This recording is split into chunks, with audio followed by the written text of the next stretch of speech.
Hey, welcome back. Today we're going to do Chapter 8 of the Wages of Labor.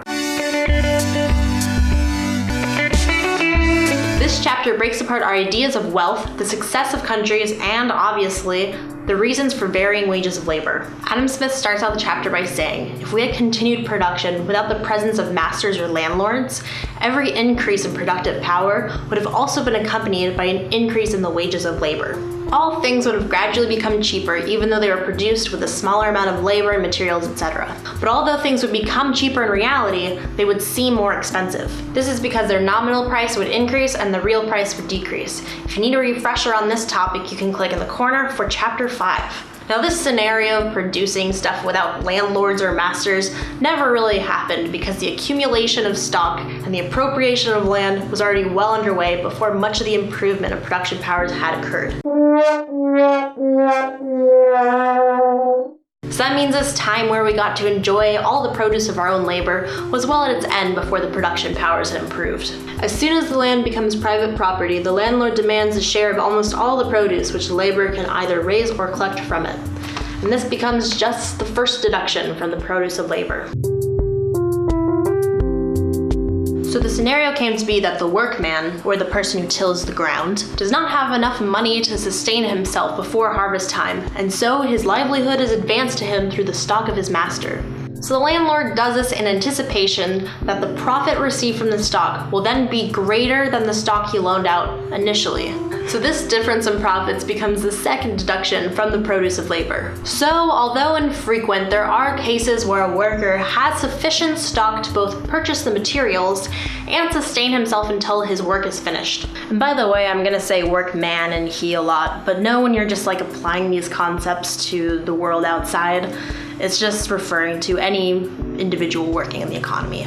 So in this special scenario, that individual can enjoy both the revenues of the master and the workman. But enough about these infrequent cases. What will determine the wages of the normal worker?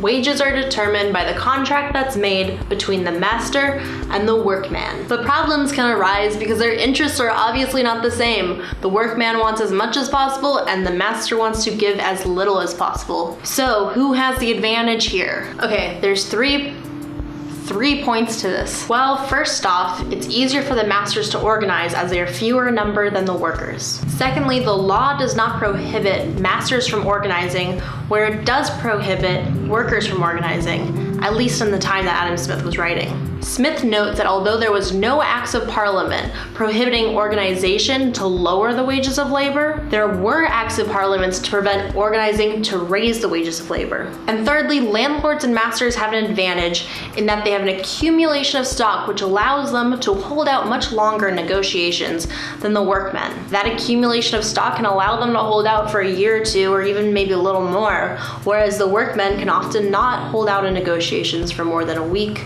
2 weeks, maybe a month without a constant income. We rarely hear it has been said of the combinations of masters, though frequently of those of workmen. But whoever imagines upon this account that masters rarely combine is as ignorant of the world as of the subject. So breaking down master combinations, meaning when the masters organize. Masters can organize for various reasons. Sometimes it's just to keep the wages at their actual rates, and sometimes it's even to lower them below their actual rates. Now, despite all this organization and advantages given to the masters, there is still a line below which they cannot lower the wages of labor. Basically, the wages of labor still need to be high enough so the workman doesn't die. And ideally enough so he can also have a family that doesn't completely die, so there can be another generation of workmen after him. It's just an awesome world we live in. So when, if ever, do things not totally suck for the working man? The answer is when the demand for workers is high. So when the demand for labor is continuously increasing, every year there will be even more employment available.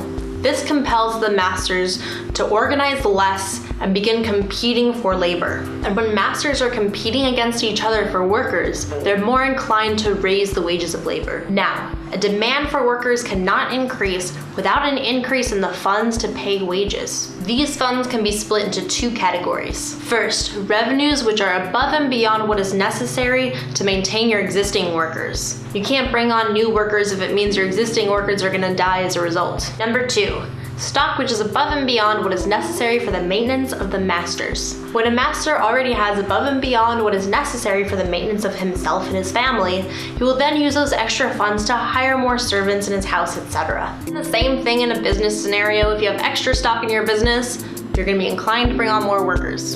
So on this basis, an increase in a country's revenue and stock, aka a country's wealth, will increase the demand for workers. So that's really ensuring that masters won't collude to stagnate or lower the wages of labor, but what will really nail in the raise in the wages of labor is national wealth. And that doesn't mean the size of national wealth itself, but rather its continual increase. Countries where we're able to view the highest wages of labor are not necessarily the wealthiest countries, but the countries that are growing the fastest. At this time, he compares North America to England, where although North America was not as wealthy as England, it did have higher wages of labor because it was growing faster than England. He says the universal sign of prosperity in any country is a growing number of inhabitants in that country.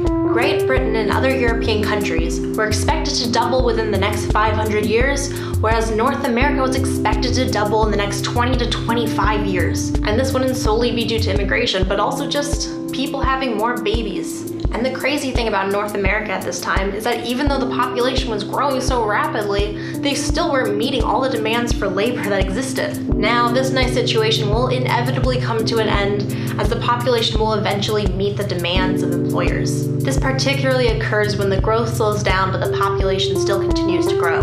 To support this, Smith now turns to China. China had long been one of the most fertile, most populated, best cultivated, most industrious, wealthiest countries in the world. But at the time of writing, China's growth had stagnated. And if you're interested in reading the description of China's poverty at this time, we'll post it here. So even though China had stagnated and they faced all these issues with poverty, they still needed to maintain the numbers necessary for the existing demand of labor. So this scenario where the demand for labor is actually decreasing, the higher classes of society will lower to take more jobs from the lower classes of society. This means the lower classes are not only competing with each other for the limited jobs, but they're also competing with those from the higher classes for their jobs. As a result of these factors, competition for employment will be so fierce that many will not be able to get the revenues necessary to sustain their families. And those who are lucky enough to become employed will get the lowest measly wages possible. The result of this declining state will be a high mortality and famine, particularly affecting those in the lower classes. The conclusion of these observations is that a minimal maintenance of the working poor is a sign of a stagnated state, whereas the decline of the working poor, the mass death of the working poor, is a sign of a declining state.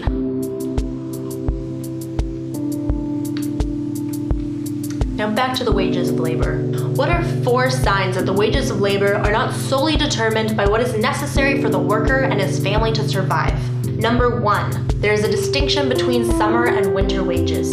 For example, summer wages may often be higher than winter wages, even though it costs more for somebody to sustain themselves in the wintertime.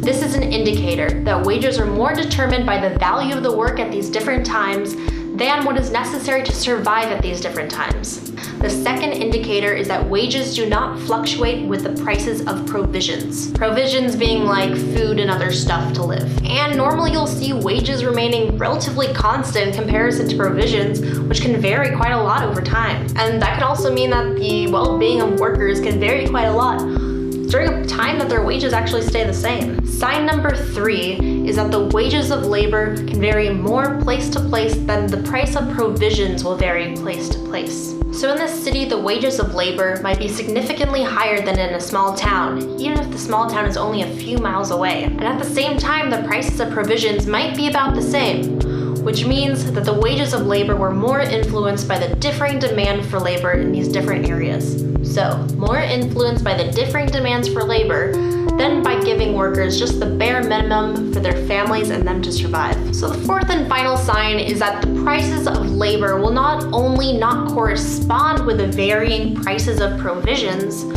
but the prices of labor might even contradict the changing prices of provisions. This means that not only do wages maybe stay the same, whereas the prices of provisions fluctuate, but perhaps the prices of provisions go up and wages of labor go down. You know, when there's a lot of this and this, there's clearly other factors at play than what is necessary for the workers and their families to survive. All right, now we're gonna loop back and talk about population growth again. First of all, there's this interesting paragraph in regards to women giving birth, which I'll post here. But the general gist of things is that poor people have a lot of babies, rich people have little babies. Populations will typically grow to the means of their substance or what the wealth of that nation can support. Increasing wages allows this sort of carrying capacity to increase, and therefore it allows more people to survive and for the population to grow.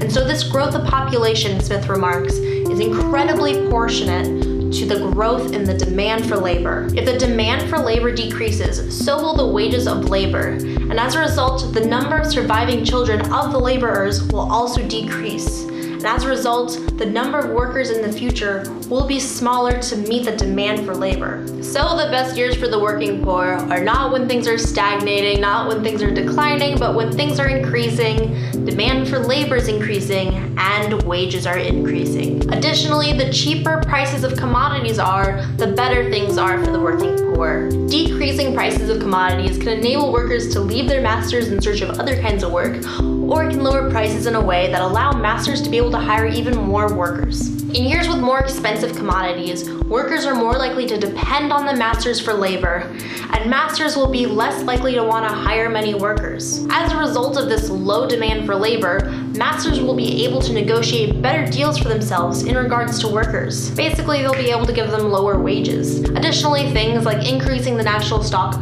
will be followed by an increase in productive powers, and an increase in productive powers leads to a lower need for workers. Alright, well that's it, chapter 8.